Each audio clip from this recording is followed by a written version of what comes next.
તો આ તરફ બનાસકાંઠાના વાતાવરણમાં પણ પલટો આવ્યો છે। ડીસા, ધાનેરા, પાલનપુરના વાતાવરણમાં પલટો આવ્યો છે। દાંતીવાડા, કાંકરેજ સહિતના વિસ્તારોમાં વાતાવરણ પલટાયું છે। વહેલી સવારથી જ બનાસકાંઠામાં વાદળછાયું વાતાવરણ સર્જાયું અને વાતાવરણમાં પલટો આવતા જ ખેડૂતોની હવે ચિંતા વધી છે। બટાકા, રાયડો, એરંડા સહિતના પાકોને વ્યાપક નુકસાનની ભીતિ સર્જાઈ રહી છે।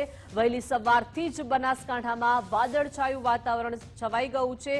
ભર શિયાળે અત્યારે ચોમાસા જેવો માહોલ વહેલી સવારથી જ બનાસકાંઠામાં સર્જાઈ ગયો છે। એકાએક વાતાવરણમાં પલટો આવ્યો છે અને જગતનો તાત ચિંતિત બન્યો છે। વધુ માહિતી સાથે કમલેશ જોડાઈ ગયા છે। કમલેશ, વહેલી સવારથી જ બનાસકાંઠાના વાતાવરણમાં પલટો આવ્યો છે, કેવી અત્યારે ત્યાં સ્થિતિ છે, કેવો માહોલ?